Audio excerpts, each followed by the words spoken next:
moment on this conference that I went for in Nairobi, when the South African Minister of Transport stood up in the gathering where there are political parties from all over the world, and he said to me, he said, I want to applaud Liberia because your election was so tight, hotly contested, and President Bouaga only defeated President Weah less than 30,000 votes. And yet, President Weah conceded. He said, you people should continue that democracy. I was proud. I'm going to say anyway, therefore, President, we have to concede and keep our democracy on the path it is. It's something, of course, I'm proud of, and I'm happy he did that. I would praise him any day for that, because not many Africans can do that. Look, let's stop all these political noise. When people do something good, praise them. He could have stayed in power like other people. Thank you so much for the invitation. Yes, he could have done that. Appreciate it. It's great to be back in Liberia. Last time we saw each other was 13 years ago. 13 years ago. And now you are the captain of this ship. You're the captain of this country. After captaining your national football team, the Lone Stars, now you have the whole country to captain. Is it a daunting task, Mr. President? Is it a tough task? Well, every task is a difficult task. It depends how you go about it. As a player, former professional soccer player, it wasn't an easy task. The discipline that come with it, very difficult. Because and I can give you a reason why it wasn't an easy task. A lot of people went at that place, the same, they never made it because it was not easy. It was a difficult task. Those that were disciplined, that were ready to work, that were working out every day, that was on time, schedule, would never miss a schedule, or have passion for it, we succeeded. So it's the same thing we bring to administration, my dedication, my hard work, and resilience in working. And I always want to perform, and this is what I brought to the job. Of course, it's an administrative job. It's a difficult job. Difficult job in the sense that the field that we're in today is politics. Sometimes it's not honest, the dishonesty. People see good things happening, but because we are opposition, we will not praise, but I wish we could adapt a new mentality where we see the good things, we say yes, and we see the bad things, we say yes. Mm-hmm. That alone will give even the leader of the country the chance to weigh, to see that, I'm not performing here. But everything you criticize, and then nobody take it serious, because some of those things are just mere allegations, and we need facts. Yeah. Do you think some of the times, because of what you've done in 18 months, those who were there before weren't able to do it in 12 years? You think that's why now they're suddenly saying, how is this possible? Definitely. I grew up in the society, I was born here, I grew up in the society. And I can tell you, we follow politics in the country. We saw a lot of leaders come and go. 12 years ago, I, as a politician now, I always, my predecessor, she always get praise from me when things are good. The last time I went to Jean Afrique, and someone asked me, if you get Ellen Johnson a grade from 10 to 1, what will you do? I gave her 8. Simply because of maintaining the peace. Okay, and that's something she did, right? And we have to say the right thing, because we are honest people. So 12 years ago, we never have feeder roads or pave or cement feeder road in this country that would decongest our capital. Today you can see it, but no one want to say that, We pave and cement almost 48-kilometer roads right in the city here, but nobody sees that.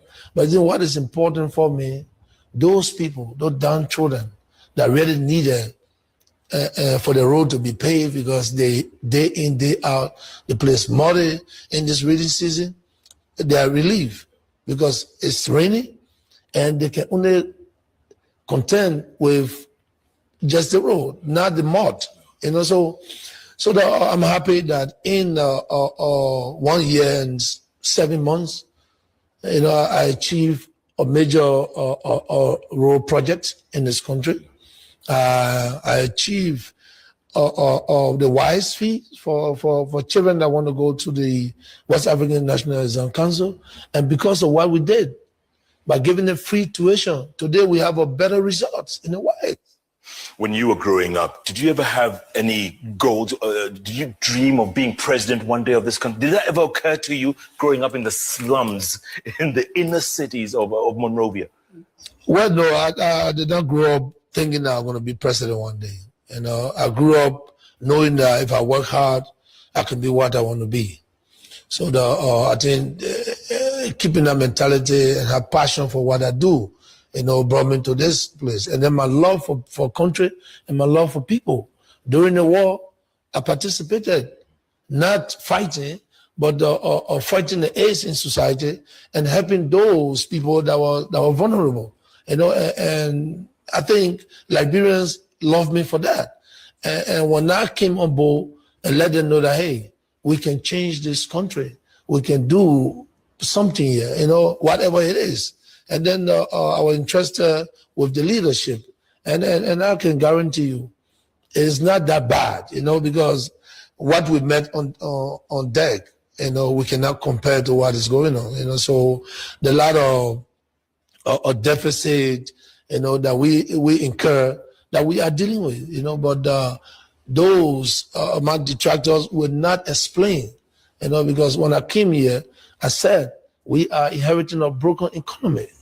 And what we're seeing today is that we're paying debts of all government, and of course, that's the right thing to do because government continue.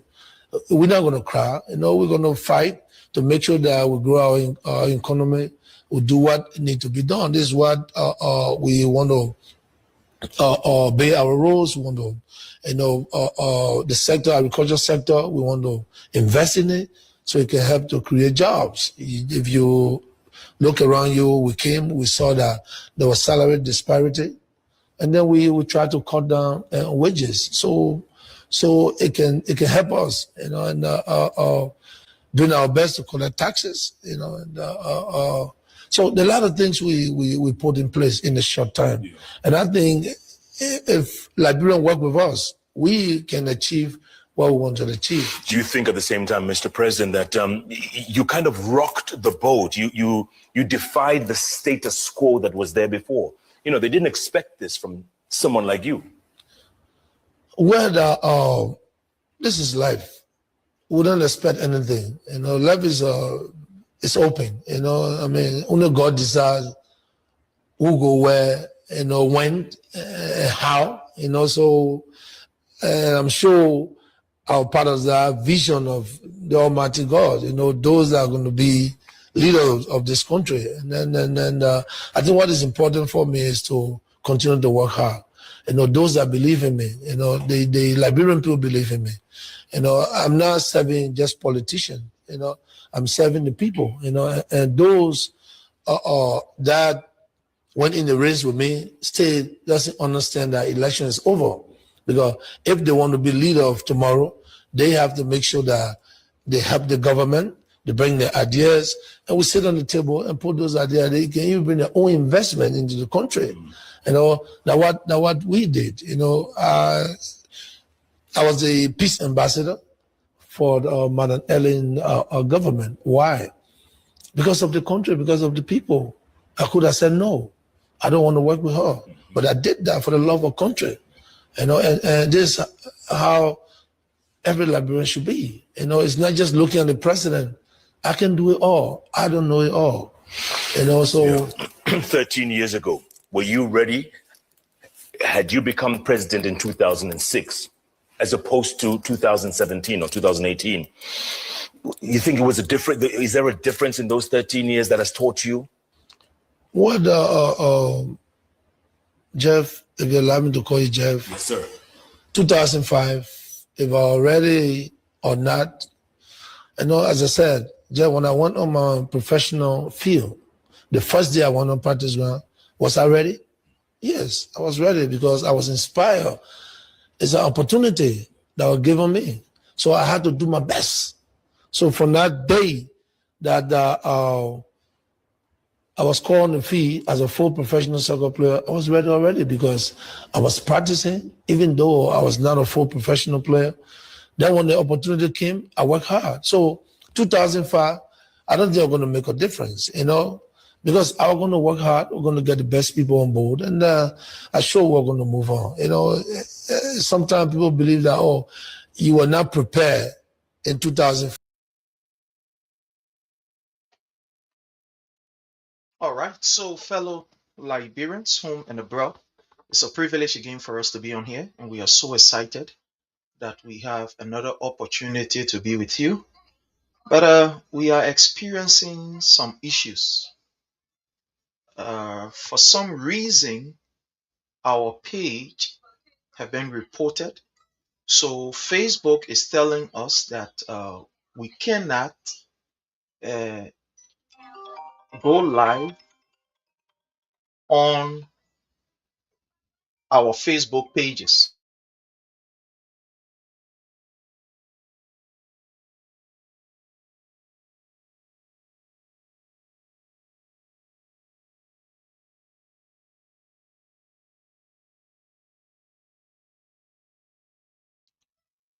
So for some reason, we are finding it difficult. Facebook just sent us a notification that we cannot go live on our pages. From what I'm looking at here, we cannot go live on our pages, especially on the Facebook, but we are live on YouTube. So those of you who are following us on YouTube, I want to say welcome.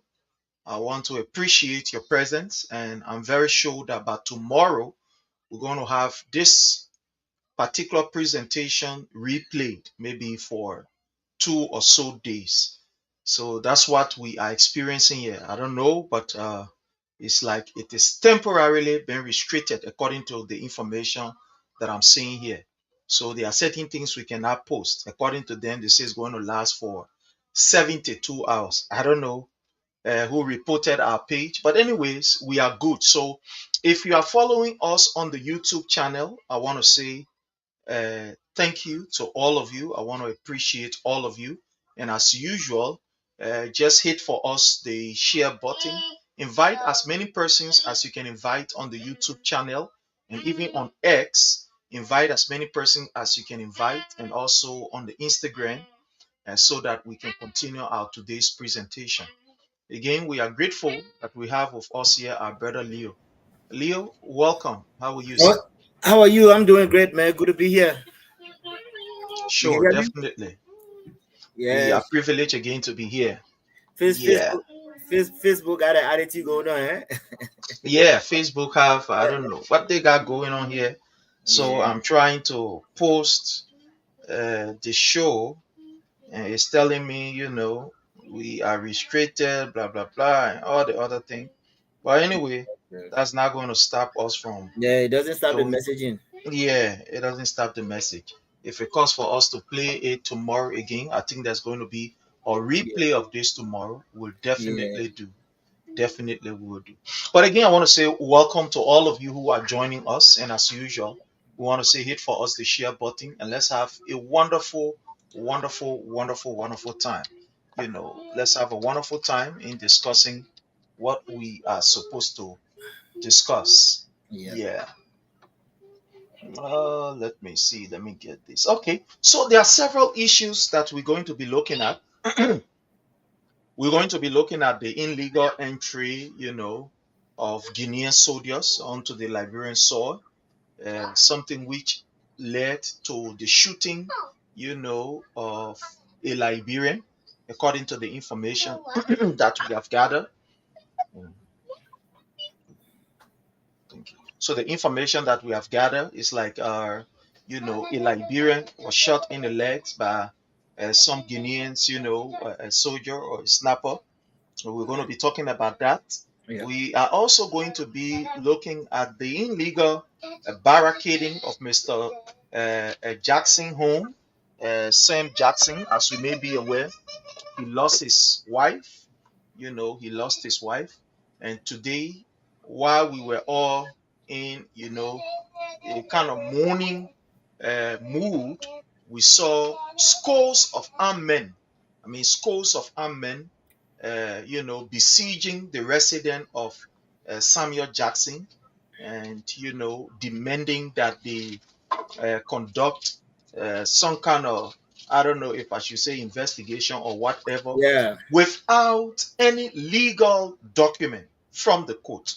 Again, I want to repeat this, without any legal document from the court.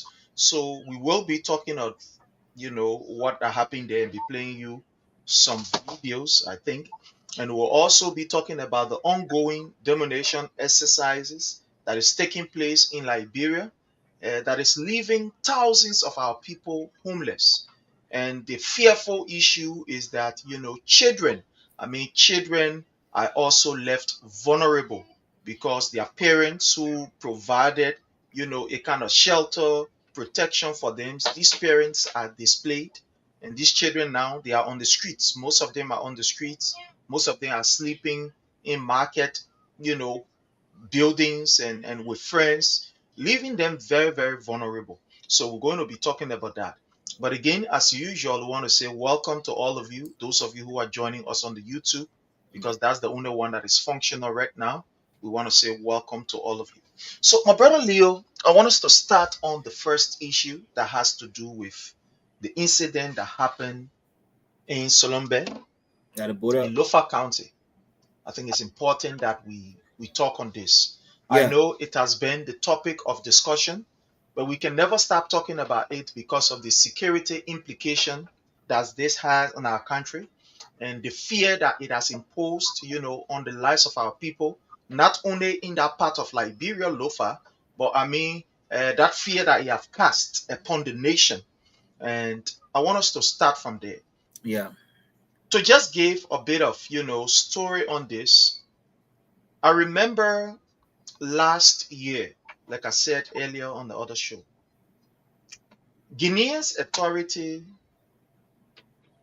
went to where Liberians were, they call it Kiam or resettlement area, and they decided to, illegally remove these people from the land that they legally occupied. Some were even farming on those lands, and etc. The Guinean authority decided to forcefully move them and deport them, collected them, put them in a truck, about some, hundreds of them, put them in a truck and took them to the Liberian border and just dropped them right there, dropped them to the Liberian border without any prior information to the government of Liberia. These people were dropped right to the border. Some of them have to make their way to come in. Some of them who left Liberia for a very long time don't even know. Some of them, their family all has been unalived by the war. Some, they don't even have a place to stay. Some of them had to make their way to a school, you know.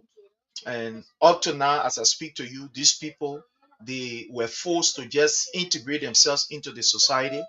And that's where we are with any redress from our government or the government of Guinea.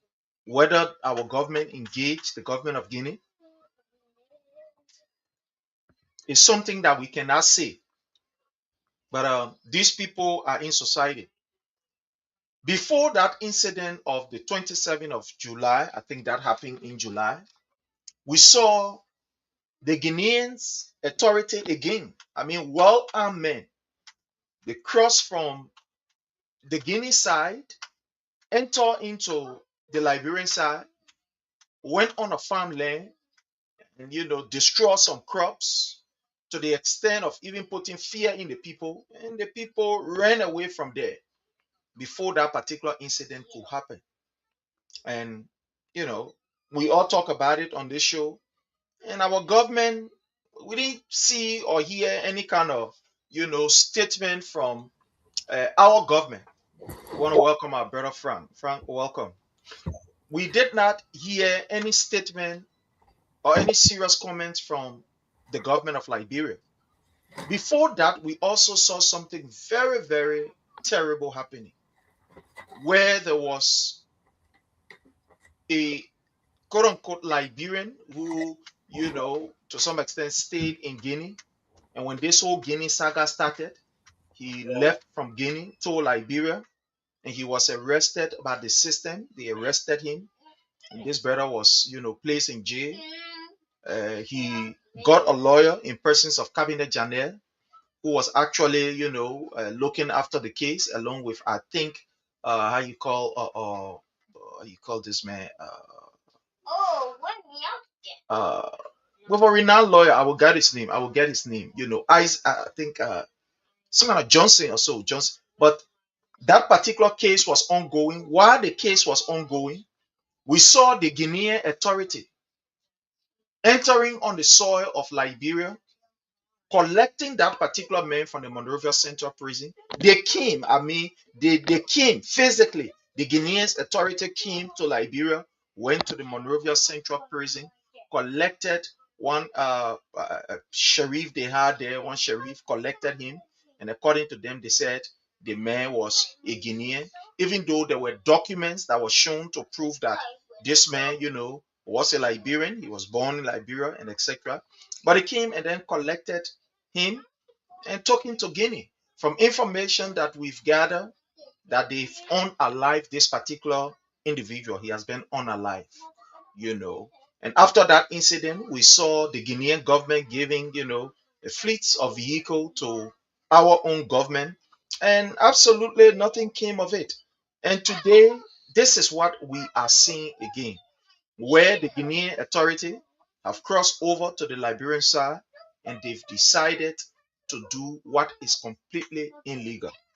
I want to hear from you, my brother Leo. With all of these things that are happening, what is your own take?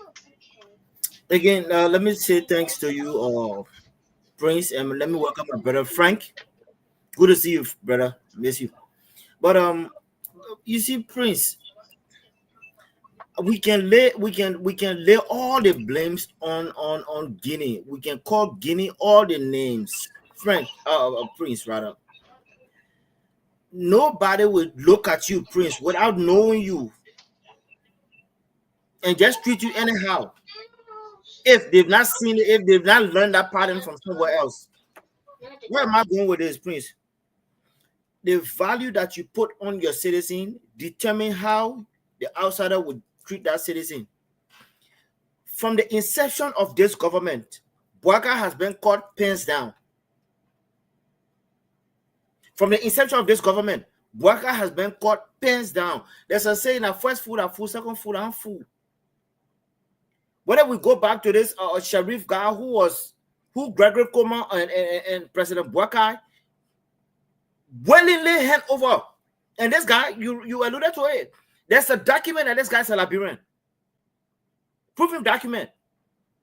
But Bouaka was willing to hand over a Liberian citizen to the Guinean, and this guy was killed. Allegedly, he was killed. Like you said, the prices that we saw for this guy's life were few pickups. Few pickups, Prince. Again, the Guineans or whoever, wherever they may have came from, wherever they came from. Look, it is just sad, for in a 21st century Liberia, for a Guinea to just march into Liberia, take down your flag, your sovereignty. That was what was ruined. Whenever your flag is being taken down, that nation is conquered. That's why you see when people go to war, the guys who are holding the flag, if they know that guy is about to get shot, somebody run and catch the flag. Because why? The flag must not touch the ground. That's your civil liberty. That's your dignity. Once that is taken away from you, it's like your manhood is being taken away from you. President Bouaka took away the respect that has been given to Liberia and put it in the mud, ruin it. Because why? Guinea was able to penetrate our border, not one time, not two times, not three times. They even went into our soil and shot our Liberian brother. We seen we see ECOWAS talking, we see OAU talking. We've not seen a Liberian president talking. So then when a Leo stand on public media and say, this president is a fool, we must get rid of him. And people will say, why are you being harsh on the paper? But no, we have to. The paper does not value the lives of Liberian priests. And my brother Frank, President Bouaka has proven that, look, of course we know that the records are there, that he's not from Liberia. There was a time where a sister, well, I think one of his sisters that other than grew up in one of the Kailang in Freetown there, in Sierra Leone. His sister doing a campaign. She came up, she went into FOIA and said, oh, how they were born in Sierra Leone and all that kind of stuff. I will have to dig up that video. But Prince, in this time, and one of the video footages that I saw, our people in FOIA within that bordering town were living, they held the basket, they were living, walking away, going. What that struck me, 1990. Under a peaceful Liberia today, when His Excellency Dr. George Manneh, we are handing you a peaceful country. This is the man you say was not capable to maintain the peace after the political paradona of Liberia, with all of the security apparatus that were in the influx of them in the country. You name it. The so-called Harvard lady, Maradona, how you want to call her? When a George Weah came, guess what? People wrote him off. People say all kinds of stuff about this guy. But one of the most important things on us, George Weah, President Weah, was the peace and stability and security of the country. The man said, we may not have food to eat, but my people will not suffer, my people will not die. We may not have hospitals to go to, but my people, war will not come in this country. So he made that a paramount issue. So that's what Bouaka did. After George Weah handed you a peaceful country. And when I'm sitting here and telling people, say, our country is not at peace. Our country is at war. Not only when you hear the gun sound in the street for you to know that our country is at war. No. Lastly, before I let my brother Frank come in here, Prince, it was just a couple of days ago, right on the same platform. Thank God for Under The Palava Hut, provide us the platform to bring the news to our people. What happened? We saw over 500 Fulani henchmen at a building in Liberia. Boop, Gregory Coleman went and caught one innocent guy. They said, oh, they pirated him. What have we heard about that guy since then? Later on, we saw these guys at the border. Prince, how much more can a man disrespect you now? How much more can a man disrespect you, my brother Frank? And so when we are calling the president, he is the one that people voted for. And the only reason why people vote for you is the peace, the security, and stability of the country. They entrust their lives in your hand. But Bouaka has poo-poo on that. Bouaka has desecrated on the peace and sanity of the country. Why are you to my brother Frank? This is a long battle coming. Liberia will not be safe under this president. Thank you, Prince. Thank you so much, my brother. Liberia will not be safe under this president. Thank you so much. My brother Frank, welcome. And we are discussing the recent incursion on the land, on the Liberian soil by Guinean state security that even led to, the shooting of a Liberian.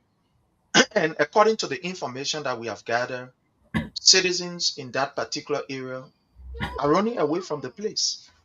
I want to play a video clip here before you can come in of, what the people in that part of Liberia are saying.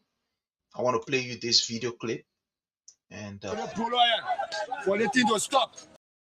Oh yeah, from the Kizzy Chieftain will be here. I'll say it again.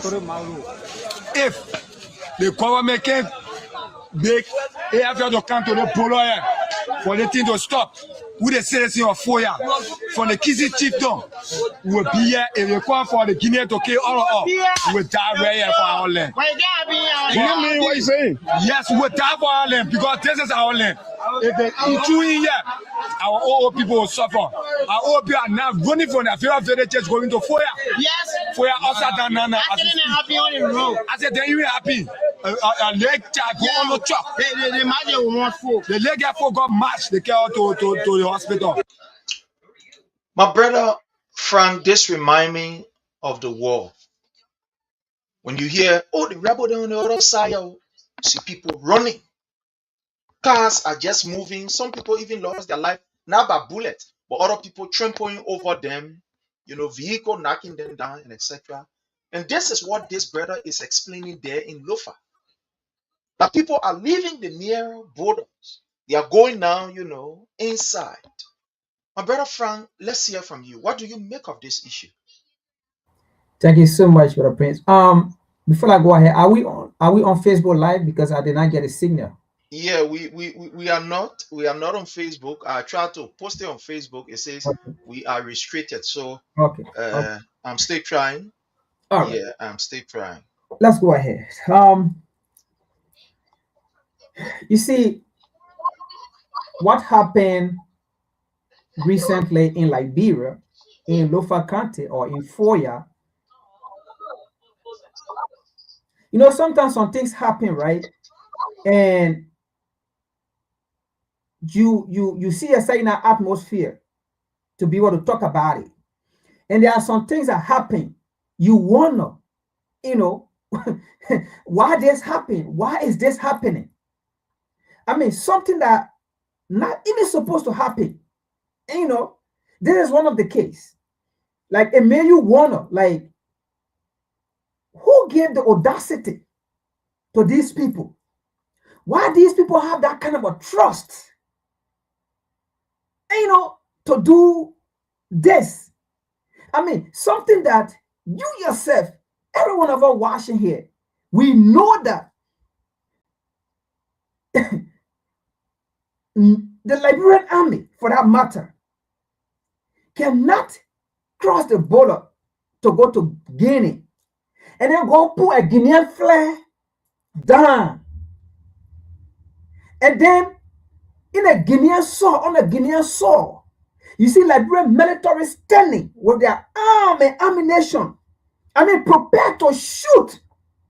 I mean, in line, like on battlefield, while they are monitoring their flag going up and the Liberian flag down on the floor. Imagine if that happened in Guinea. Liberian soldier in Guinea. I will really talk on this.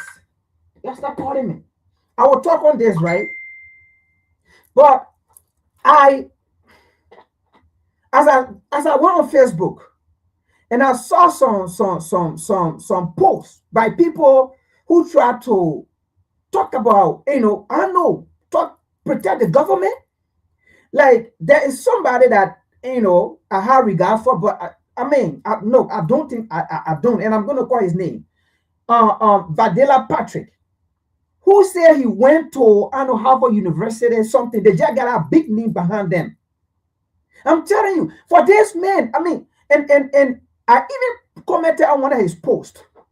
I said, imagine you, if this had been the presidency of President George Manuel Weah, and this happened, you, Vadela Patrick, you would have been sitting there on Spoon TV, talking all kind of rubbish. But yet you try to forbidden people to talk about this because a guy went and posted, and said he backed the Guinean government. And when I read that post, you have to understand what he's actually trying to convey before you understand, what he mean, in his post, right? Now, he said, I back the Guinean government. I agree with the Guinean government. Weak Liberian or military like this, weak Liberian army. That just means, how can you allow a non-man to come into your country? You think, had that been a Liberian went in Guinea, it was going to be battle, it was going to be bloodshed, they were going to fight. And this is what this guy was trying to convey. That how can you allow another nationality army come in your country and then pull down your flag? And then when the civilians are there all that long time, when the civilians are there, and then the government sent police force first. Can you imagine? So when this guy said the Liberian army is weak, and then people, particular patrol, they're taking it like, and then he's telling the boy, DM me, they start talking to the boy, why she says that kind of thing, why she said this kind of thing. I said, are you trying to, do you understand what this guy is trying to convey in his little post and things here, like you just taking it out of context? Because you back the government? Under no circumstances, a Liberian army will go in Guinea. And then that happened, you see Liberian army barrel lying down. You don't put your army people in Black Bear and then be bringing them. But you see, again, I will say it here, just like this boss said, I don't blame the Guinean government. I don't blame the Guinean government.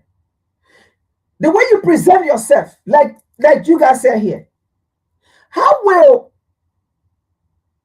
the Guinean government kill a Liberian? Then in return to fight for your citizen, you didn't do it. A whole government, the Guinean government bought you by car for a life of a citizen, your citizen. You think that will happen in Guinea? A Liberian government kill a Guinean, and then Liberian government go take car, and give it to a Guinean government car, then the Guinean government hold that car? Come on, man. This is where the people got in. And you see, this is why I always say, I don't respect Bouaké as a president. I mean, I respect his old age. I mean, everybody want to live that kind of time, right? But as a government, as a president, we're talking about a nation. You think I get time to say, oh, that old papa, that. No. He saw himself and he know the role of being a president. He know that people will talk when he made mistakes. You think I come and sit out here? That's my life. That's my future. My unborn children. You're talking about Liberia, where everybody on your screen come from. Speak, my brother, speak. Speak. And you want me to sit out here to say, oh, this man lived his life already. Speak. This man have no future in Liberia to speak. I got future in Liberia. You got future in Liberia. Bouaké future is done. This man have lived his life. His future is done. So this man can do anything and care less. I still got more years to live and experience Liberia. I still got more years to live and go through pain. But Bouaké got less years to go through pain. In fact, that's not pain. He has lived his life. He don't care about you and me. And then you want to sit there when people talk about the bad thing that is going on. They say, oh, the papa is old, the papa is dead. No, we respect his age. We respect him as a grandfather. But we are talking about 5 million plus people here. We're talking about, you think this will happen? Africa sit down and look at it? But the first time it happened, these people crossed. That's not the first time. What do you expect? What do you expect? The first time it happened, these people crossed, they terrorized the citizens in our region. Nothing happened. We never saw a Bouaké making statement or Bouaké even talk about setting a delegate in Guinea to warn these people. It never happened. But you see, these people are watching how Bouaké treat his people. Let me say this. The people have seen Bouaké shoot and kill his own people, destroy home and make them homeless. And then when citizens go to advocate to speak, what Bouaké say? God is not creating no new land. You see, sometimes you got to be mindful and mindful of what comes from your mouth. Say God is not creating new land. That's why the Guineans coming to take the land, because God is not creating new land. That's right. That's right. Yep. So you have a land. You call it AFL 72 or 73 or 74 barrier or what in so forth. That is not useful. It's not protected. It's not doing nothing. And then you come and you take it from people. And then you say the army people land. And then one time come for the army people to protect the land. Nowhere to be found. Nowhere to be found. But it is a citizen, your own citizen, you go and make it homeless. And then come and open your mouth and say, God is not creating new land. Say, God is not creating new land. Why didn't you send your military to the Ghanaian, to the Guinea and tell them, God is not creating new land. We don't want you on our land. But it is the innocent Liberian. You running behind making it homeless and have nowhere to go. But you allow foreign national army walk onto your land and defy you. But you only know how to get beyond poor Liberian. And then when they come out to protest, your police come, not even the army again. Your police come and shoot them and terrorize them and beat them and then send them to jail and lie on and say they were trying to fight the police, they were trying to do this. To the extent, what baffled me? Look at civilian fighting for their right. Civilian fighting to die for their land. Civilian win and defy military and say this Guinean flag will not sleep here, but the Liberian flag will be put on. Civilian with an armor cutlasses try to defy men with weapons. But Boakai told his army and his police not to go there before they die.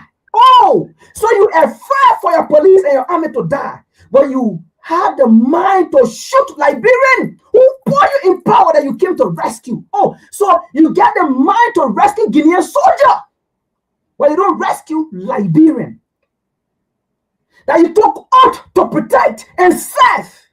But you say you took oath to protect Guinean soldier when they come onto your land and then shoot your people.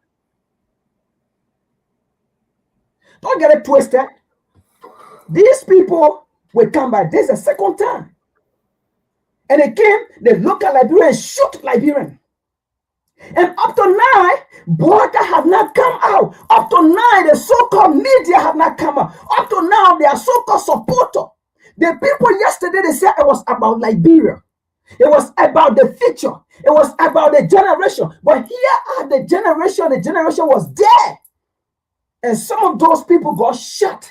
Up to now, Boakai have not come out to speak as the president of a nation to warn the Guinean government, to take charges against the Guinean government for this brother that got shot. Because the Guinean government is supposed to take full responsibility and then pay for that boy's entire life for bullet to enter in him. Who gave them the audacity to cross, to come to Liberia, and then put our flag down? You know what that means? Boakai does not have respect for Liberia as a president, and no army from different country came and put your flag down. But again, that's why I said I don't blame the Guinean government. By right, the way in which Boakai is carrying our country, anybody can come and do anything. Yesterday, let me remind people here, MRU, according to Boakai, MRU came, the Mama Reward Union, came to Liberia without Boakai consent, without Liberian government consent. They came, they took land, and they built MRU headquarters there whatsoever, which we know it is not true. But according to Boakai, that MRU, that he did not know nothing about it, they never told him, his government did not know. So anybody can come in Liberia and do anything. What do you expect? That's why the Guinean king, they put the Liberia flag down, because Liberia is not a country. Liberia is not a state. Liberia is not governed by nobody. Liberia is a free land. Anybody can come and do anything and get away with it. Thank you. What do you expect? Thank you so much, my brother. Thank you for that analysis. My brother Leo, I want to get back to you. This issue that has happened, you saw innocent, I will want to say again, innocent civilian, people who have no military training as far as we are concerned, people who are not clothed with the authority of defending themselves as far as the military training or whatever security training is concerned. We are seeing these people with arms, single barrel. I want to play a video here. The reason why I'm playing this video is because this is concerning. Yeah. These people we are seeing are vulnerable. They can be used against the state. Get down. They can be used against the state. They can be used by any individual to cause an activities or to cause activity that will be able to destabilize the country. Let me bring a video here and play this video for us to see. For us to see here.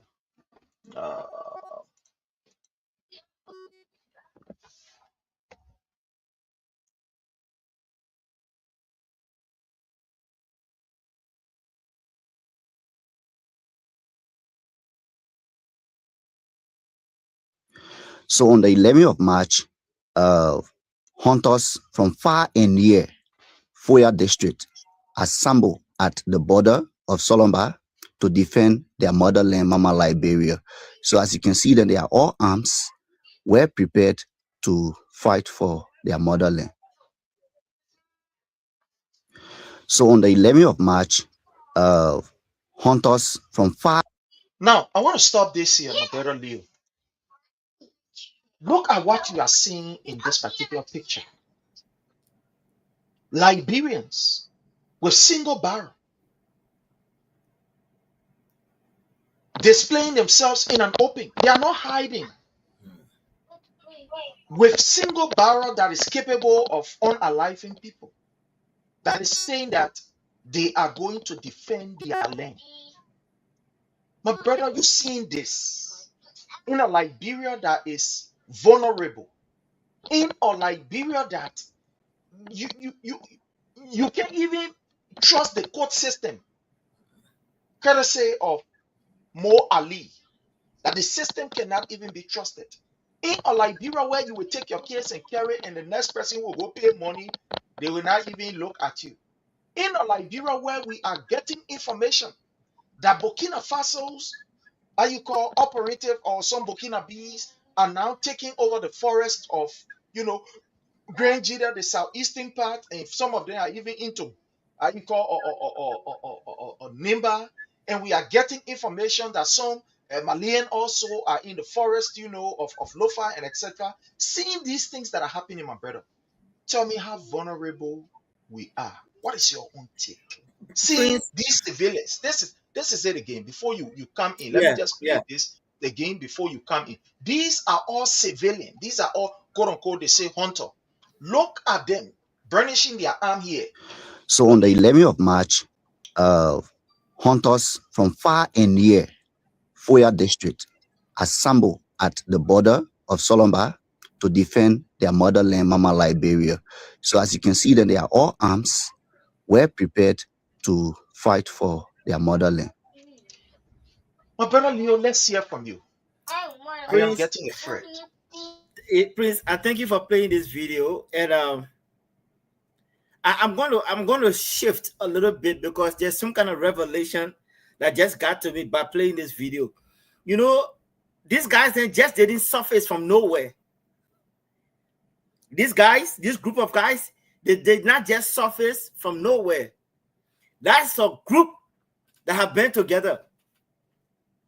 Prince, our country is doomed. Yeah. Look, let's just take away the Guinea factor from there.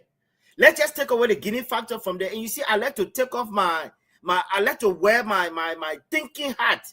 I like to explore all options here.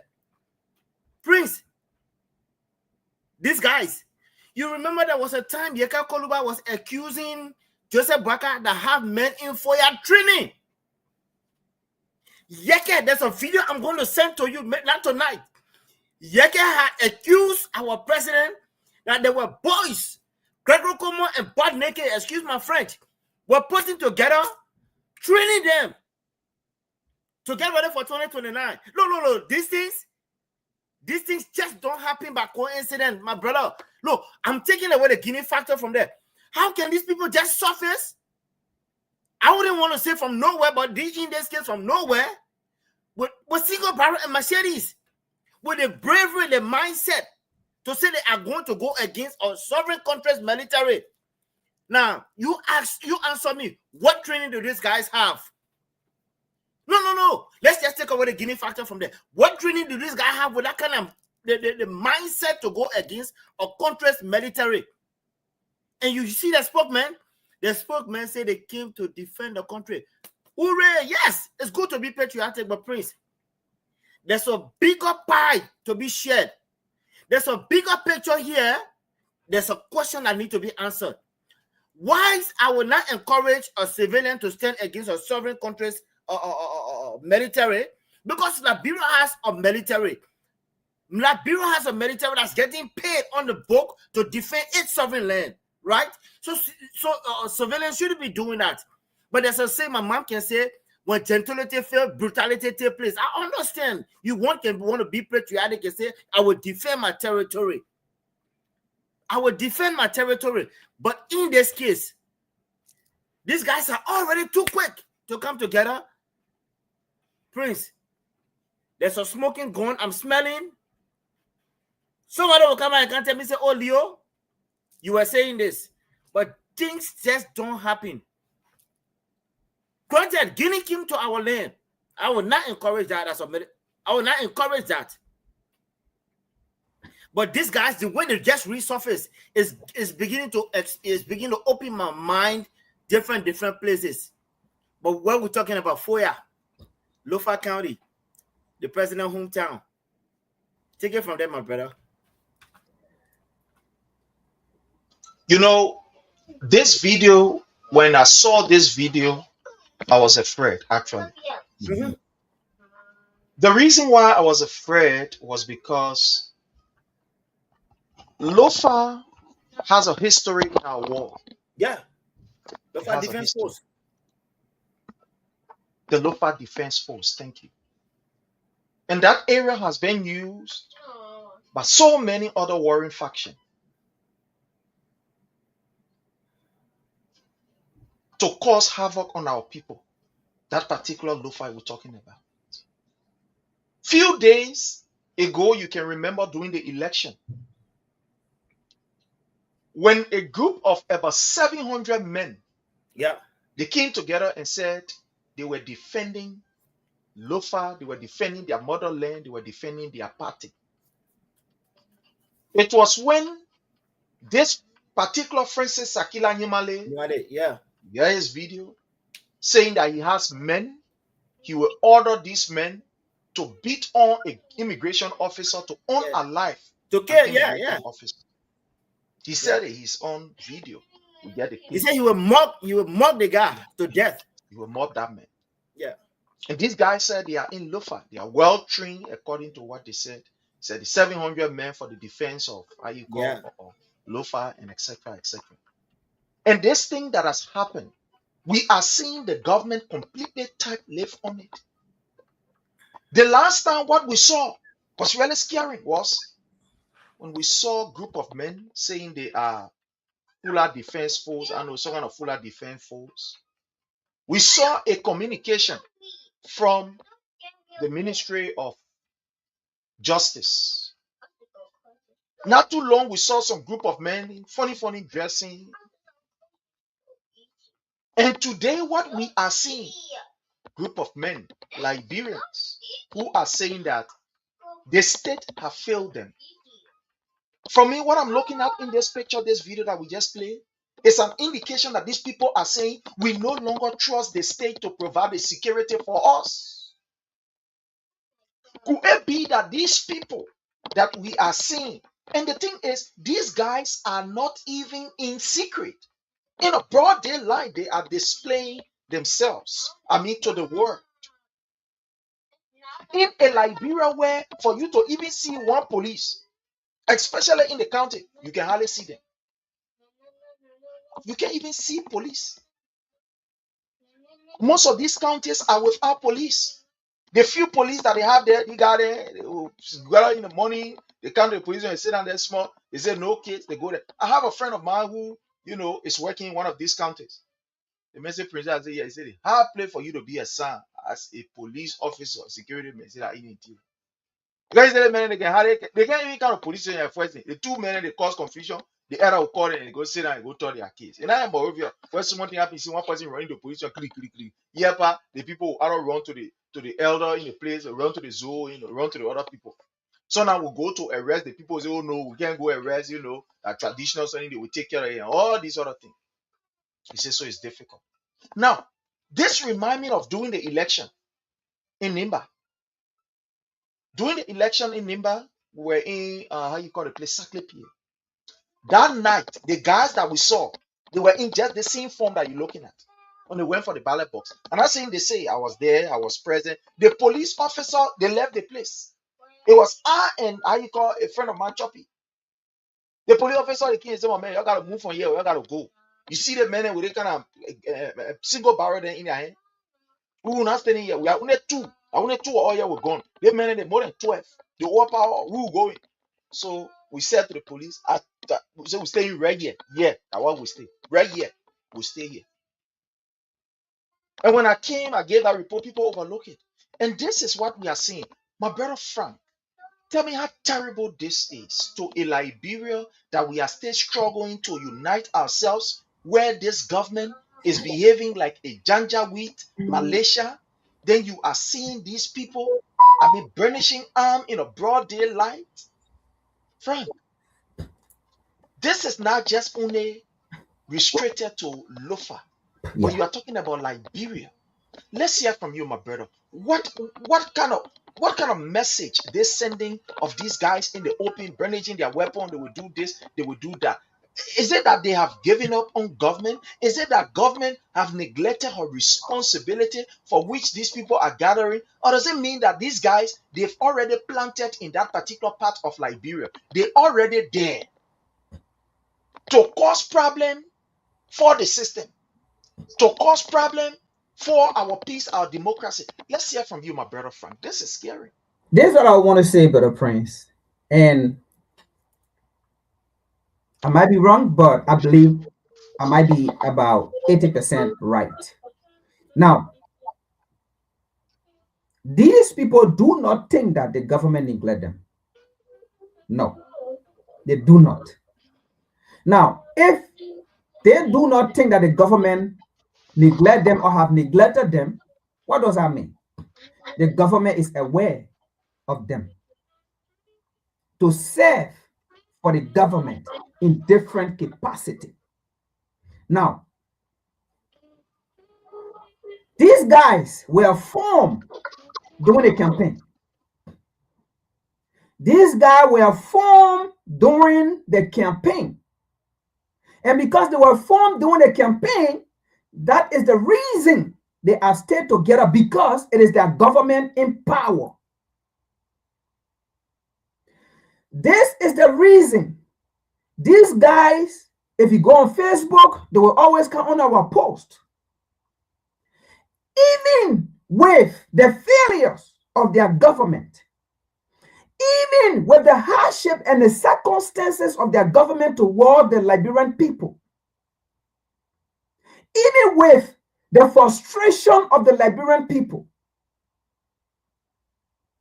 these people are still saying CDC will never come to power. I mean, you can only say that, right? If indeed you are doing the right thing, if indeed the Liberian people are living according to the vote they gave you, then you can say that. If you have something to present to the Liberian people that listen, this is what we have done, and this is what CDC did in our 6 years or in our 3 years, and look at our 3 years, this is what we did. And look at us right now, compare Josh, we have 3 years, and compare our 3 years. And then see who you think, nothing like that, but these guys are always going. CDC will never come to power. Don't never dream about it. And you know, sometimes we shouldn't take some of these talks for joke. We shouldn't take some of these talk or posts for joke. These guys are serious and these guys are real. They know what they're depending on. Because let me say this. I was talking to a girl a few days ago, and that came out because of this whole Lofa County issue business. And this guy told me I was a pool washer in Lofa County. And she said to me, Frank, the CDC ballot box of vote did not leave Lofa County. And in fact, she said, we have to leave because they threatened us. Because they didn't want us to leave there to see what they were going to do. And because we fear our life, we have to leave. And she told me they were armed men. These guys were formed during the election. She said there was armed men. And because of our life, we have to leave. We left the ballot box, we left the vote, and we left. Because of our life, we fear. And that's the same thing that happened in Lofa County. I mean, in Nima County. You see, and I've been saying it in here.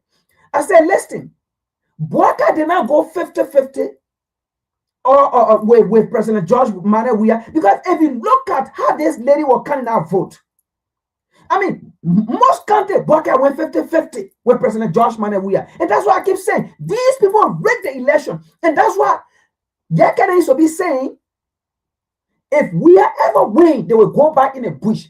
These people were formed already, waiting.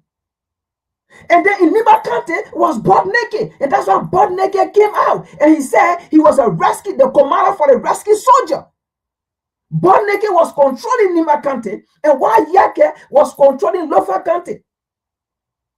And these are the only two places we might know about now. But these people planted a lot of people in various counties. In Liberia. Boaka did not go 50-50 with President George Manawia in most of the country, but you saw the vote. Most of the country. That lady sat down there and got almost 50-50 with President George Manawia. That election was rigged. It was not free and fair. They threatened all the pool washer for CDC. And they left so that they can't stay there to see what they were going to do with those ballot boxes or with those ballot paper. They destroyed them. They get to me. So these people were already there doing the election time. They formed that force. So that is why I says, right, the government know about those people. Those people, they don't feel that the government neglect them because the government formed them when they were in opposition. And now because they are in power, they are there. And we shouldn't get this twisted. These people will remain there. These people will remain there until 2029. They will come back again because they see tactic the youngs that we did not know. That's what they want to use. That's what they keep saying. We don't care whether we develop. We don't care whether we destroy homes. We don't care whether we do this to Liberian people. We don't care whether they are disappointed in us. We know how we got to power. And let me say this, Brother Prince. Let me say this. You can only care for the people if indeed the people brought you to power. If the people did not bring you to power, you will not care for them because you know how you got in power. You know how you got in power. And because the reason you know how you got in power, you are relying on that same means to get to power. Because you know it was not about the vote that you came to power. It was not about the people that you came to power. Never. So you are going to stand on that. You are going to believe in a principle to which you came to power. And that's why 2029, we have to be vigilant. 2029, it has to be bloodshed. 2029, it has to be. Let me not go that route. I will end with that because sometimes you want to go to what they call. Yeah. But we should get prepared. That force you saw, it is not a force that came out just because the Guinean government or the Guinean president or the Guinean authority or soldier came out. That force were there. That force was there during the election. Boaka formed that force. They all know about it. Boaka knew about it. Moadi knew about it. Yaka Koluba know about it. These people know about everything that they did in our country to threaten. That's why their whole campaign, what they said, if we are read the election, if we are get to power, we will get in the bush. That's why broadcast said if he does not win, there will be no more Liberia. Then we want to sit here and say, that thing was just phoned up recently. No, broadcast phoned up those things, those fashion. That's why he said if he does not win, there will be no more Liberia. What do you think broadcast was saying? There will be no more Liberia. It will be the end of Liberia. Yeah. Broadcast going to broadcast all of that. What are you going to do? But because he knew what was already planted, that's why he said there will be no more Liberia. Yeah. If someone said that to you and they got in power, not because of the vote, you think they care? Yeah. But Prince, let me bring your attention on 1 second here, Prince. Yeah, go ahead, sir. You know this famous quote that my brother just cited. Let me just pick it back from what he was just saying. Walker said, if George Weah wins, that will be the end of Liberia. We listened to Gafwan the few days. We listened to Gafwan making a case when he went before the House of the Senate. When he went before the Senate, he said, because the people are making a comparison analysis between he and Tue, why the president had to give an order for funds to be allotted to the security apparatus. Gafwan said the president called him and told him to make some funds available. It was not for AFL. It was not for AFL. Look, this thing explained right before our very before. It was not for AFL because we didn't see AFL soldiers went down until the days later. But you see the single barrel in the garden here, brand new. Look at it again. I'm just looking at the video. The single barrels are brand new. And like my brother Frank just did a very fantastic job here. These guys were already in readiness. But Prince, now what would make you so brave to stand before me or military men if you have not had some kind of discipline, some kind of training from somewhere? Look, we are deciphering these things because Liberian people are not stupid anymore.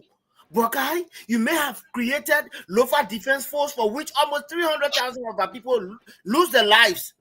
Again, just because you want to sit at this office, again, you want to take Liberia to its dark days, for which these guys are ready. Oh, the guys, they didn't just resurface on somewhere. These guys were already there, and I want to believe that these guys are getting paid. These guys are getting paid. These are the guys that are taking care of the president of $1 million home. Those are the guys that are taking care. They call them farmers. Farming where? Where farming? Farming my foot. First, we are going to keep this video. This particular footage, I got it. I just saved it in my archive. We are going to keep this video. I will be in Liberia a few days from now. We are going to keep this video because these are campaign messages for people to get to know. And my brother Frank, I want to take my hat off to you. I salute you to them because you just decipher, you just rip apart these people think. Liberians are not stupid anymore. But I has no future. Willing to take the entire country down with him when he knows he's going nowhere. Prince, these guys didn't just come from nowhere. It's like a soccer team. You just keep them for another game. After the game, there's another game. After a game, there's another game.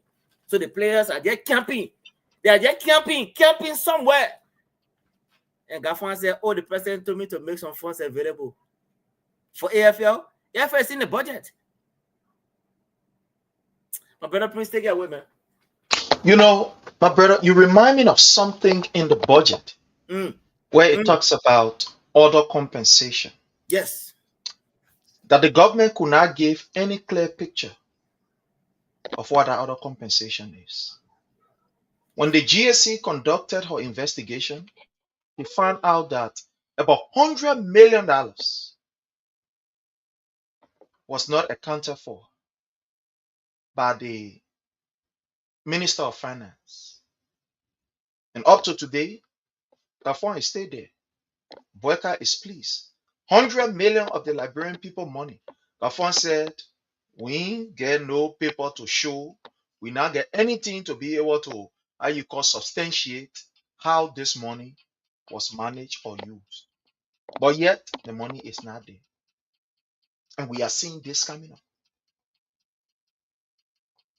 This is scary. There are more revelations that are coming up. You know, I want to play this clip of Francis Akila Nyimale. I want us to hear this. from Francis Nimale. Let's hear this. There will be how Falabu has become a nightmare in this place. You call your security bosses, let the fucking Falabu get out of here. Or else I'll get the public. You're getting 100 security, you're getting 100 army. We'll mob you to death. I'm saying it, you're recording. I'm tired. I'm tired. We're about to fight Falabu anywhere here today. I swear to my damn mother. Anywhere I find Falabu, as I stay here, as I leave this place, anywhere I find Falabu, I will attack him. And you can carry 10 amen, 200 amen to go defend. Anywhere I find Falabu, in Foya they say today, I will attack him. I'm moving with men. I'm going to get 25 motorbikes. 333. That's 75%. Wherever Falabu move, I will move there. I'm done. Chief? I'm done. I'll make it again for you. Wait. Yo. Yeah, for us now. Where is someone place now? Is the Falabu the only immigration officer that they can use? You know, continue to terrorize my people. I know I found Falabu today. I will mob you to death. I'll say it. You're arrest me. Chief, we hear your observation. We will pass it to our senior manager. Thank you. And what I want you to understand, Falabu is not the final decision maker. It should not be anywhere right here. You terrorize my people. Falabu and myself for the meeting where they assign us here. He and myself. He got nothing to coordinate here. Yeah, we are chief. I'm not chief. So if Falabu Chief, maybe you don't know me. I'm a fucking old rebel.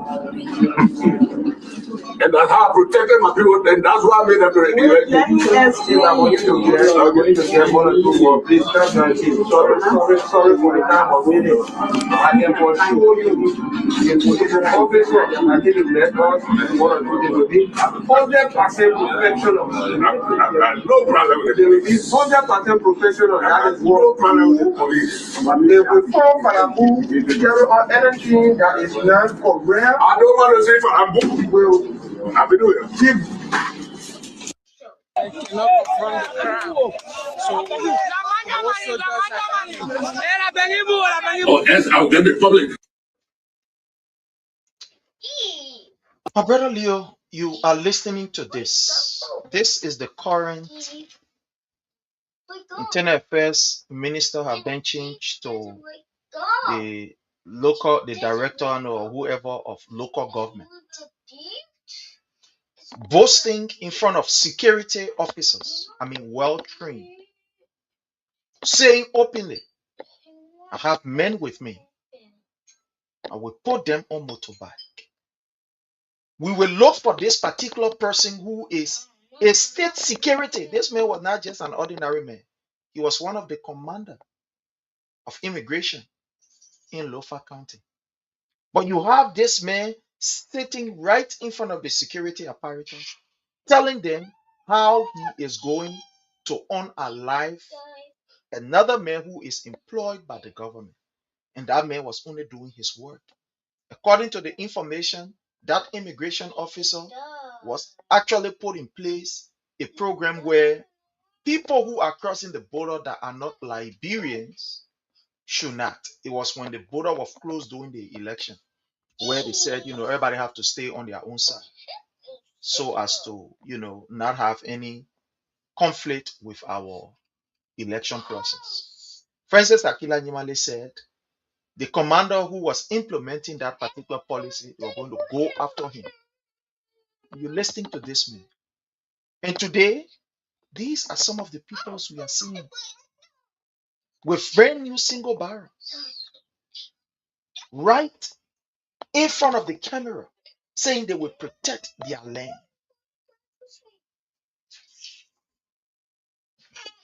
My brother, let's have your take on this issue just for maybe the next 1 minute before we move on to the next issue that has to do with the barricading of Samuel Jackson home.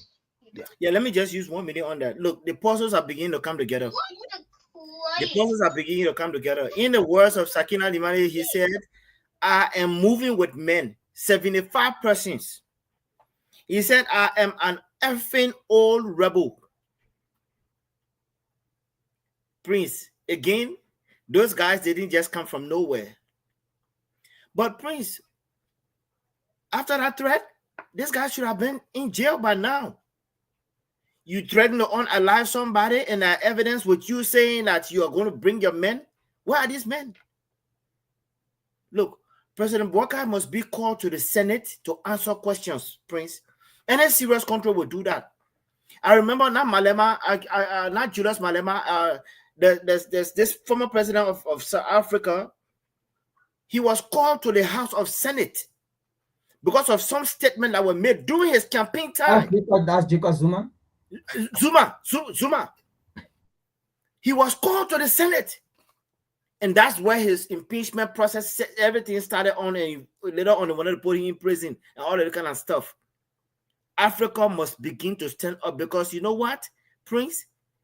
We are just beginning to say this, but friends like should not be nowhere close to power. Because these are guys, tomorrow CDC win, they are willing to take that country down. The guy is saying it, he said, I am moving with men. 75%. You think after they won the election, after they stole the election, thank God for my brother Frank, you think they just disbanded all of these guys when they win? No. Those guys, I spoke about sleeper cells on the same platform. I spoke about sleeper cells. Not only the Fulani henchmen, Baka has his own people.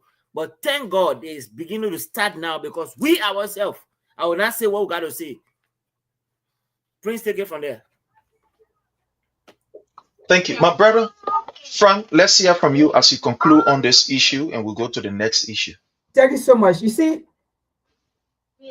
when you listen to that video, right, this idiot did not even say, I am a former rebel. He said, I am a fucking rebel.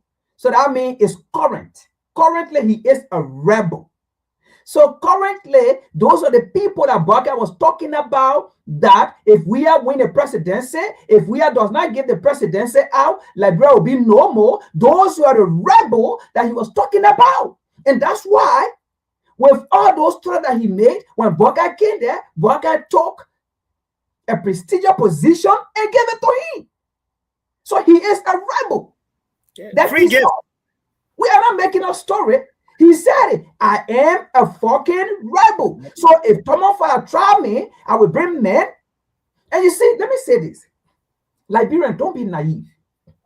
You see, whenever these people want to play on the mind of the Liberian people, they will circle their ideology and say, you threaten my people, and that's why you are doing that video. Why will you come and threaten my people? But now knew this idiot was fighting for his own survival, his own interest. That is his job. But you are using the Liberian people, the ignorant Liberian people, to say, you terrorizing my people. Who terrorized his people? In fact, it was a same rebel group that they created that was killing Liberian.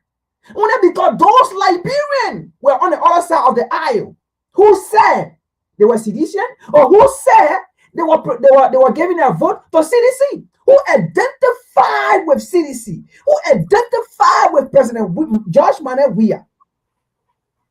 But those people kill Liberian. Yep.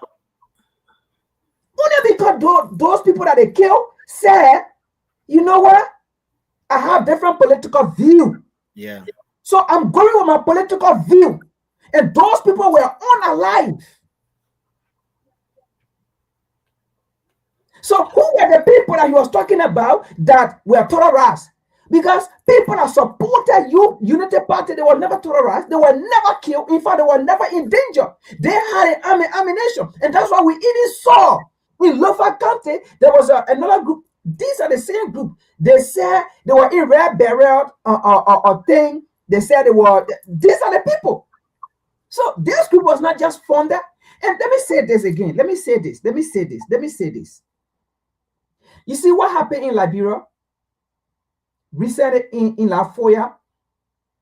And by the way, Lofa County is an area. If terrorists ever enter there, we are done. Because they have forest, And those forests are so thick, and terrorists like to live in the forest because they can hide themselves. So when you see Nigeria today, northern Nigeria, this is where the terrorists are. And let me say this. What just happened in Liberia? It exposed Liberia. It exposed us in the sense that Liberia does not have military to protect Liberia. It exposed us for terrorists to come in and do anything. I'm telling you this. Because for another country military to come in your country and then put your flag down and step on it, beat on it, and put that flag up, come on, man. And people think this thing is a joke. It exposed Liberia for any war law, for any warring faction, for any terrorist group to come in. I'll stop here, man. Let us be prepared. You know, you left with a word that we always use. Once a scout, always a scout. We say the founder of the scout movement say we should always be prepared, whether be it old or new, but we should get ourselves prepared. And I want to close this by saying that what we are seeing unfolding in Liberia is not something that we should play with. It's not something we should joke with. This is not common. These things are planned. They are designed. They are signs and signal that nature, if somebody will say, or that God is showing us as a people to get ourselves prepared. What we are looking at is not just happening by coincidence. These are cleverly planned strategies. We can look at it from both ways. Yes, we say the people that we saw planting those flags, they were patriots. They did not have arms.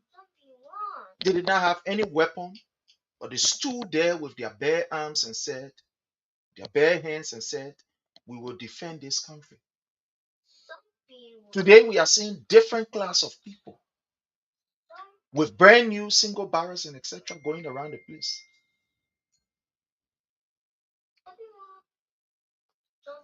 It's just unfortunate.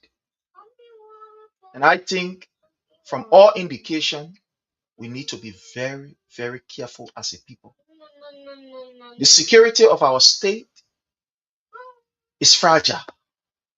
This shows that the government does not have what it takes to protect us as Liberians, that we are vulnerable. The government cannot even protect the borders of ensuring that drugs, is not coming in our country. The government cannot protect its citizens from police brutality. The government cannot protect even the people as it relates to law to protect their lands to the extent that somebody will come and say the whole land for me. So my people, we are vulnerable. I know it's hard to say. I know sometimes when we say these things, people are worried.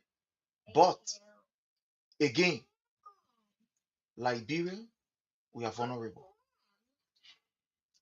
Today we woke up to another news that the Liberian National Police barricaded the home of Samuel Jackson. According to the information that we gathered, the police wanted to do what we call a kind of forensic investigation on what happened at the home of Samuel Jackson. He lost his wife and called people to help him. And at the end of the day, according to information, the police said they want to conduct an investigation, went and barricaded his place. Let me see if I can bring this up here. They went and barricaded his place. And he even spoke. And I think we can play that here. Let me see. Then Just a minute. Just a minute. Let me just.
I'm sorry. I'm trying to get this clip here.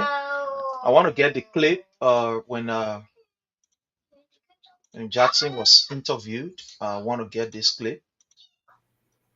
See if I can. If Okay, you go to fine. his page on Facebook, it's there.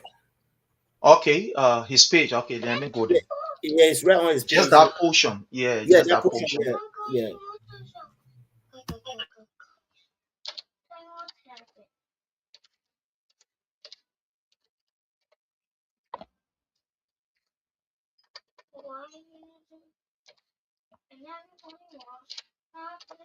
Okay. All right. Yeah, I'm on there now. Thank you. I'm on there. Let me just share this here.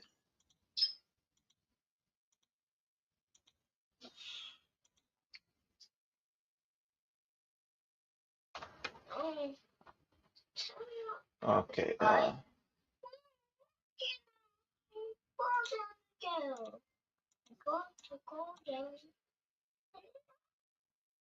Okay. So let me bring this here and see if I can get this off here. Okay. All right. Okay. Say he fucking just. Okay. Gregory Como say he fucking Gestapo here to harass Sorry. a man whose With wife the just died. Look at the fucking Gestapo that's standing in my fucking yard. Look at them. Okay, fuck off. Okay, let me arrest me. I got my toothbrush in my fucking pocket to go to jail. This is Gregory Como Gestapo that he sent to my house. Okay, my wife just died. This is fucking shameless. Look at them. Look at the Gestapo. These are fucking Gestapo. Man, fuck up in here, man. They're the fucking Gestapo. Yeah, Prince, I think we got the message. The swearing is too much in the Yeah, video. I know. Really. Gestapo. Yeah. These are Sure. Gestapo that came Definitely. here. Definitely. Yeah, if it's too But much, but that God was will when block us.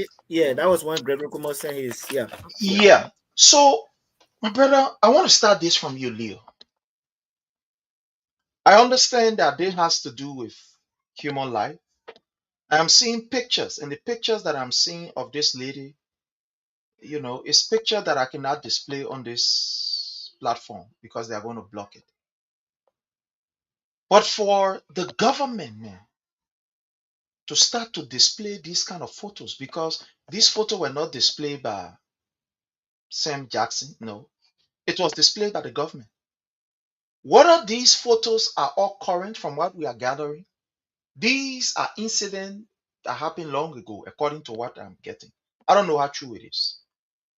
But to see the government putting her entire weight behind this thing, sending police, I mean, well armed police, look at them, they are well armed, as if they are going to, arrest a notorious armed robber.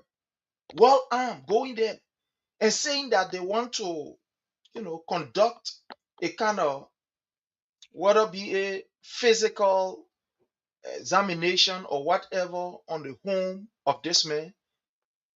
And they do not even have any document from the court to enter his residence after the death of his wife. My brother Leo, let's hear from you. What is going on? Yeah. What do you You know, think? Prince, let's look at the president, Samuel Jackson. Samuel Jackson is a former supporter of George Weah. Okay? Anything attached to George Weah is a crime in Liberia. Anything attached to George Weah is a crime. Let's agree that yeah, you know, Samuel Jackson's wife is dead. But look, the guy is not opposing to, he's not a threat. He's not resisting arrest. Why create the scene? Prince, it's good. I mean, there's a procedure to wanting to go to carry out a forensic, you know, investigation. Do a low key. The man is not posing any threat. He's not resisting. Carry out your forensic team because it's legal, by the way, to do.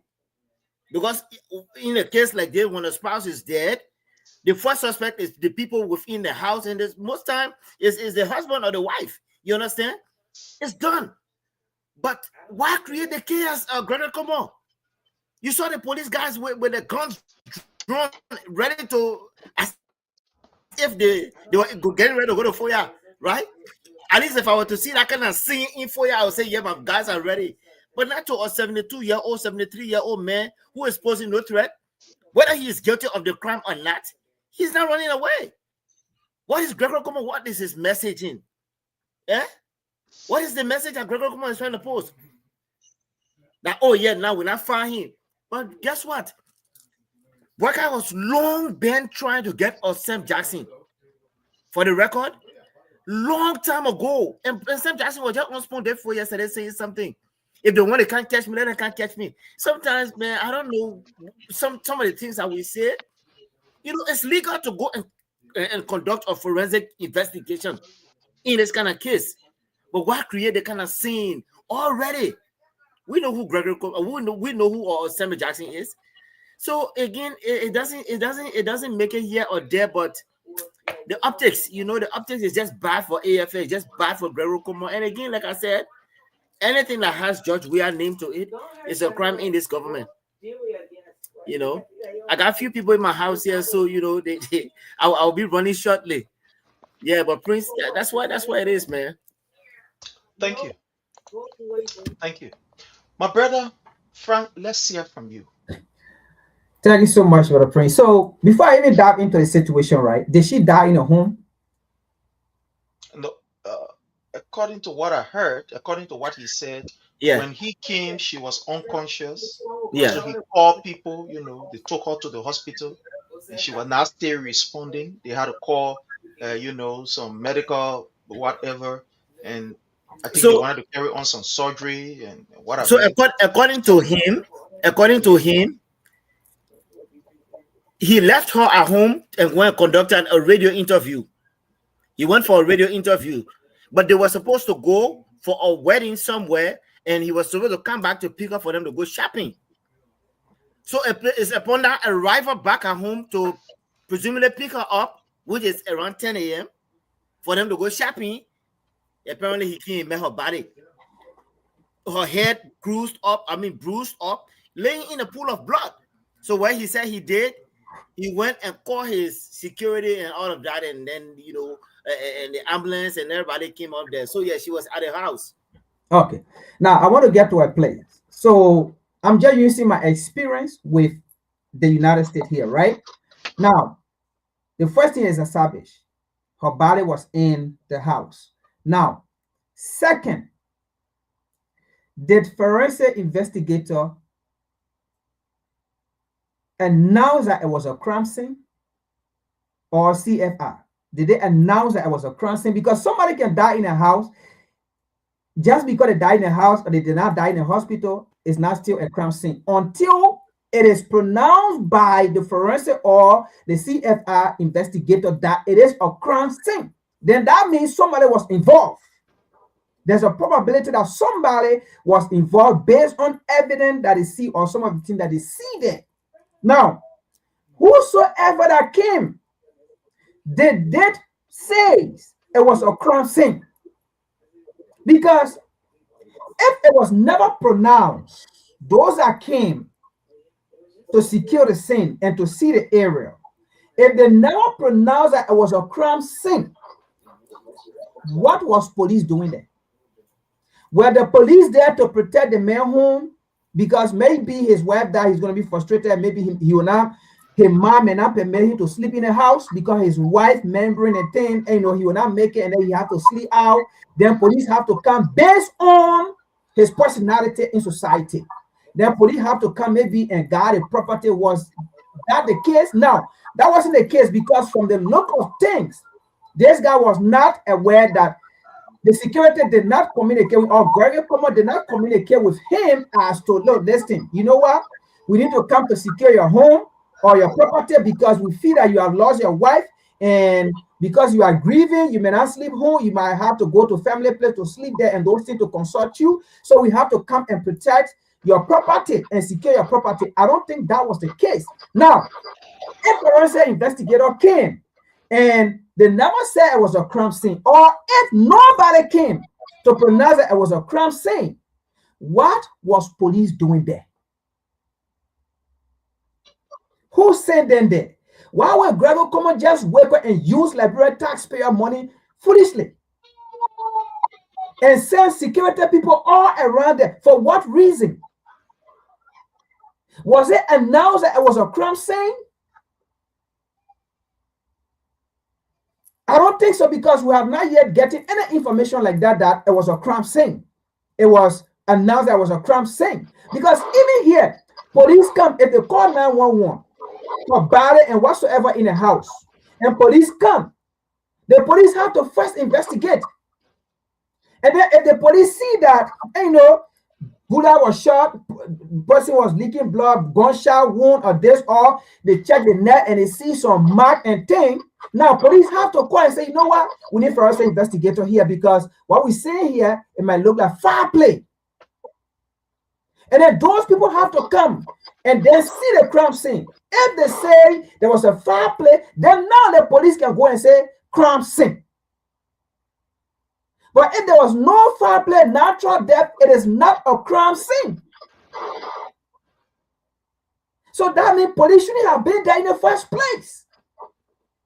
Now, if it is crime scene, I understand, Liberia is not that sophisticated, but in the US here, the barricade, they play with yellow tape, yellow dot and stuff. Then that means it is a crime scene. If it is not a crime scene, no yellow tape going to be there, even though you die in the house. But if it is not a crime scene, they're not going to put yellow tape there. They're just going to get that body and put in the ambulance and get the body. No yellow tape going to be over there. Until they say it's a crime scene, then now before you see police putting barricade there for nobody to go there. I know Liberia is not that sophisticated whatsoever.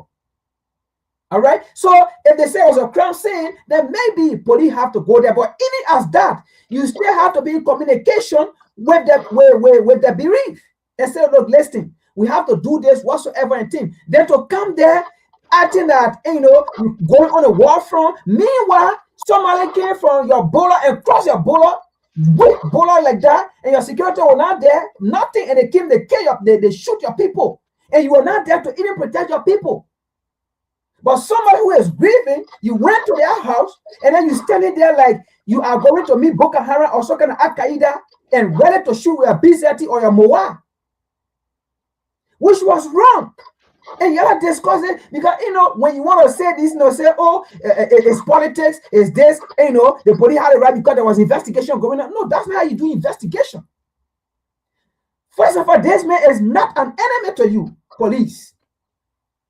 This man is not an enemy. And this man was not even guilty. He's not yet guilty. You have not even interviewed this man. You have not even called this man to your police station. So let's say you have called this man to your police station and you found probably cause, right? And then maybe you found some information at a crime scene. And based on your investigation with this man to your police station, and you see that they allowed together, then you can say that, you know what, from the investigation we have data and things, these are the things happening, and then according to a medical report and all of those things. But nothing like that. And then you take this man as an enemy already. You are wrong to go to his house to barricade his house with police, with something. No, this man is bereaved. And then this man, he can die from it because he's already old. He got some underlying condition. Already, he's old. with medical condition. Not because he's on Spoon TV and things. No. Not because he's walking around. No. But he have a medical condition with underlying factors. So this alone can cure him with high blood pressure, whatsoever you think about. Then the state also cure him. And that will be wrong. Just because this man sit down on Spoon TV and talk about your government, when you think everybody will be on your side, that was a scene where people sat on Spoon TV and talk about President Josh Manawia. That was a scene where you, Bucket, when you are in opposition, you sat on Spoon TV and mocked President Josh Manawia and talk about him and said he was a buka dancer and said he was nothing. He was nothing. He was not a presidential material. He was just a common footballer. You said all kind of things to make this man look some kind of way. So it is what it is. Nobody will be on your side. Even the man called Jesus, when he came, nobody, some people were on his side, some people was never on his side. So it is what it is. Everybody cannot be on your side. So you can't be wanting somebody because they are talking about your government or they are talking about you and stuff. No, at the end of the day, whether I talk against a government, I talk for your government, I am a Liberian citizen, you out to protect me. It is your duty to protect me. It is your duty to serve me right and not to serve me wrong. It is your duty not to use your emotion to negatively judge me or to negatively serve me just because of what you have against me or what I say. I'm a citizen. I have the right to criticize. Whether positive or negative, I have the right to do it. You see my brother Frank, you see the reasoning and the logic you are putting into this conversation. One would think this should be directed to a much more reasoning, to a much more sound government. But it's not when you see all the writings on the wall that anything that has George Weah attachment to it or attached to it, it's a crime already. Like you alluded, Sam Jackson has always been on different platforms speaking against this government. So you are just guilty by speaking. So whether something is happening to you, your mom, I mean, all due respect, something is happening to you, your child or something, you go to the hospital, guess what? The same treatment. You can go to the hospital, but just because Frank is speaking against the government, his child will not get treatment, etc., down the road. So with all of what we are saying here, of course, a big condolence to Samuel Jackson and his family, but that's what it is. That's why we have to look. I think we've oversaid what we have to say, but for me, and I will make this my closing. Prince, thank you. We have to start getting ready for 2029 yesterday. We have to yesterday, because you see all of these things that are happening. If we wait for 2027, it will almost be too late. So we have, beginning from 2027, let's then look at 2027 December and then start counting down and start working towards what we want to do. We have to look, we have to tighten all the screws, because what's happening, Waka knows that he's not going nowhere, like I said. And so everything that will work against that country, Waka is ready to deploy it. We are seeing rebels in the country. We see rebels in the country. So Prince go to Labrador today because Prince is under the Palava Hut. He cannot go to JFK freely. Because why? There's an hidden agenda. So 2029, we just have to provide all of the information to our people. Let them get ready on the first ballot, Prince. First ballot is the only way, but we have to do it. We have to be more vigorous and aggressive more than we are. I'm telling you, Frank. Now, I agree with the guys that are state players right now has everything working for them, because why they have the bullet puppet right now. But we are standing a better ground with the evidences that we have in our hands. And you see, let me tell you something here. One of the days where politicians use Liberian people to be stupid people. You also on the decoration day when the president, His Excellency Dr. George Manawia went to pay respect to his late mother. You saw the massive crowd. Those are the people we have to reach out to and educate with this kind of video. The thing is, not all of us, it's not everybody that has access to the social media and to see the kind of things. So early preparation has to be made, Prince. Early preparations. We have to start grabbing these things and educating our people that Bwaka is here to kill you. Bwaka is not here for your good. Look at what's happening with the motorbikers now. You know what's happening with the motorbikers now, right? They just increase their fees, telling them to buy their plate X amount of dollars, and now these guys will not be able to ride the motorbikes anymore to good places. Oh, there's a cutoff time again for them. I think Trocon will speak to that. There's a cutoff time for them now. At a certain time that they don't even want to see them in the street. So we have to provide this education, please. And I just want to thank you for providing me a platform. Thank you. And my brother Frank, good to see you here, man. Thank you. So, fellow Liberians, we are hoping in the next maybe 3 or 4 days, this restriction, I know somebody reported the page, will be over because we are doing nothing illegal.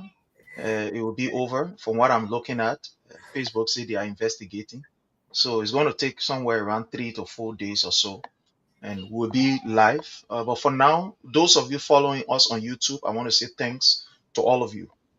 You know, what is even more disheartening is the way people are treating this woman on Facebook. The pictures of this woman that they are sharing on Facebook is too, yes, sir. Okay, yeah. So it's too heartbreaking, my brother Frank. It's too heartbreaking. I saw it almost naked and laying down like naked. And you can see that operative of the government is now telling us that Samuel Jackson was the one that unalived his wife. Yeah.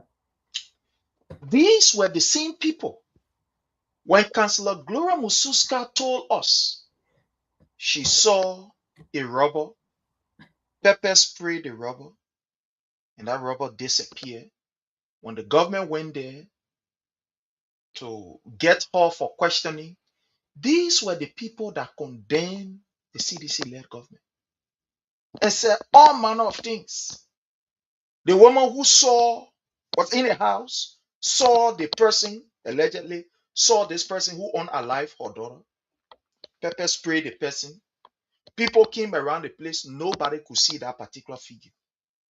The figure that was pepper spray. As if pepper spray, that's some kind of funny thing that when you pepper spray somebody, the person will just do that, their eyes is okay, and then the joint start going. Just one common onion is, in your eyes, it takes you some seconds before you can even get yourself together. But the woman told us that she pepper sprayed the person and the person left. All of the investigation proved that that particular murder went on right in your home. But today, Gloria Mususka is out. Joseph Nyuma Boyka has set this woman free. Here is another case. I am not ruling out anything that they are saying, but for God in heaven's sake, why can't you give this woman some level of respect, some level of dignity? Look at how they're displaying this woman on the Facebook. And who doing those things? Are the government, operative, the police, taking her picture and all these different things. I think it's unfair. I think it's bad. But again, when you have unprofessional people taking over government, people who believe that they are there to be able to appease the quote-unquote master, and they will do things to please themselves, this is what happening. Professionalism is not around the police no more. The police that were well respected under the regime of His Excellency President Dr. George Manawia, that police is no longer respected. They do things to please Gregory Como or Joseph Nyuma Boyka, and that's it. These are the people who will follow behind an officer to go and demolish somebody's property where the men from the court don't even have any, document to present, or did not present a document to the person land that you're going to. Only for the person to show up, you present a document and say, and let a document hold it. Today, I saw something that was happening on the land of one of the deputy minister, Jira Sano. They went to his land because he has built a fence, and they were breaking down his place. He went there and he was telling them, this is my land. I have all of the documents in my hand. Yeah, I'm a documents and every other thing that make this place legal. They were still breaking the place down. To the extent he said, nobody gave me any kind of paper from court or from wherever. Why are they breaking my place down? It was when the man from the court, the the messenger or so from the court, the sheriff from the court, took all paper from his pocket and said, let the paper here. Can you imagine that? Here is the paper. Let me see if I can, and we will end on this. Let me see if I can bring this here. You know, it was too sad for me to see.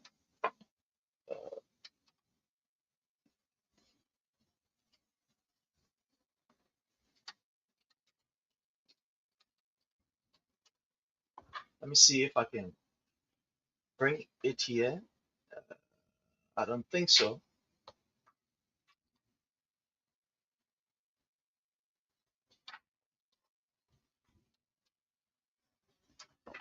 Let me see. I don't know, but I don't think I can. It's not. We have to check for it. But these are some of the things that are happening, and that is so scary in Liberia. And when you hear and see this kind of thing, all it makes you to feel so discouraged about what is happening, and that the law is no longer there to protect the ordinary people, but rather it is just there to be used by people who will take advantage of other people. But again, this is where we find ourselves, and all we can say is, Liberians, this is it. On this note, my brother, let me turn this over to you as we get your parting comment, and then we can call this a day. Yeah, we have said almost everything. And just to the Liberian people, what we are saying here, right? These are things that already happened. And there are more to come, whether you like it or not. And we have been saying it here, right? And for each time we say there are more to come, we see more because we know the kind of government that is in power. It is a government that doesn't care. And I always say it here. We have a government in power that is meaningless, useless. No vision, no love for its people. A government that doesn't even know where she is going. That's the kind of government we have. And we have to live with it till 2029. A government that does not care about you. Because they know, these people were just, all they wanted to just have that seat. All they wanted was to have that seat. And the way in which we're going to get them out, folks, it is not just by 2029 and you walk to the ballot box and you put your vote in our box. No. If you think this is how you're going to get this government out, by just walking to the ballot box and then put your fingerprint on a paper and then put it in a ballot box, if you think that's how you're going to get this useless and meaningless government of bucket out, people who have no vision, because let me say this to you, these people already see that they are entreating you. They know that if you dare come back, they will be treated the same way, because one who lives by the sword or one who killed with the sword shall be killed by the sword. They know that. One who led into captivity shall be led to captivity, because now that they are leading you into captivity, now that they are making you homeless, they know that if you come back to power, you will lead them into captivity. You will make them homeless also. They know that. So don't think 2029, it is by just going to the ballot box and then you vote them out. You have to stay firm. You have to be fearless. You have to be ready to face the battle. You have to be ready to face whatsoever circumstances that will come. You have to be ready to challenge this government, to to tell this government the same way President George Manneh we have turned power over to you. It is the same way. If you don't win, you should turn power over, or else you will not get in power, and there will be no interim government. What's supposed to happen to Liberia, it will happen. You have to stand firm and tell them the same way Baka told you, if he does not come to power, your children was going to die. Your father and mother was going to die. Yes, he may not have said it the way I'm saying it, but he said there will be no more Liberia. And if he said there will be no more Liberia, that means even you yourself, including you, you will be dead. Because he will come to your house and he will scare you. Oh, yes. How much more can I explain it for you to understand? If somebody tell you, if they do not win, if they do not win, there will be no more Liberia. Liberia is not the land. Liberia is you. Because without you, there is no Liberia. There will be no nation called Liberia. It will be called desert. It will be a history that once upon a time, there was a country named Liberia. So the land does not make Liberia. It is you that make Liberia. And Baka said, if he does not win, there will be no more Liberia. So that means he was going to come door to door to slaughter you, your children, your wife. That was a threat. Just for him to come to power. You think he cared about you? If someone made such threat and they got to power, you think they want to give back power? Because Baka know, do unto others as you expect others to do unto you. The same way he's doing it to others, that's how he knows it is going to be done to him. So even if Baka is not in power, he's going to make sure the United Party stay in power to protect him. Get that clear. Don't get it twisted. Get that clear. Don't get it twisted. Yes, we might sit here and say, oh, Baka is not going for second term. Baka, he's just going for one term. But don't get it twisted. Going for one term, it does not mean he's not going to make sure the United Party stay in power. Because he has to be protected. And he knows it is only the United Party that will protect him. Because he knows CDC eyes has opened, and he opened CDC eye. He know the presidential treatment, the preferential treatment that was given to him during George Manneh we had time. Inshallah, he may not get it. He may not get it because he know even though George Weah might want to give it in, but there are people who will say it's not happening on our watch. So Baka know. So in order for him to live that life, even if he's not in power, he want to make sure the United Party stay in power so that he will be protected. Get that clear. So don't think it is by walking to the ballot box in 2029. You think Baka is going to give power over.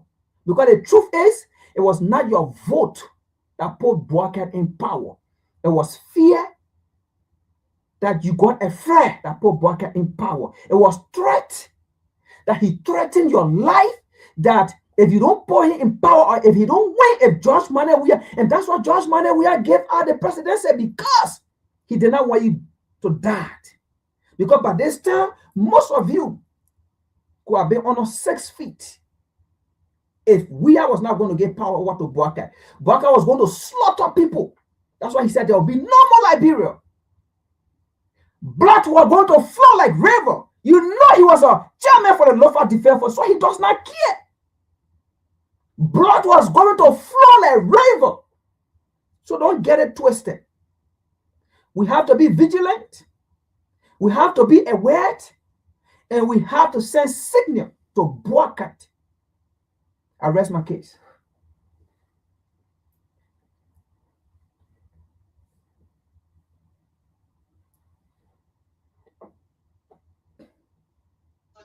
Thank you so much, my brother. Thank you so much. I think we've said it all.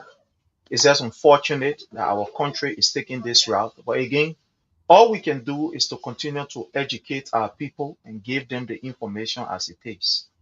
Liberia is at its lowest state ever in our nation history. Democratically, we have lost that particular credential as it relates to security-wise. Our people are even afraid of their own security, because the security, instead of providing security for the people, they are terrorizing our people. But again, I want to say thanks to all of you. For those of you who have been following us on the YouTube channel, I want to say thank you so much for following.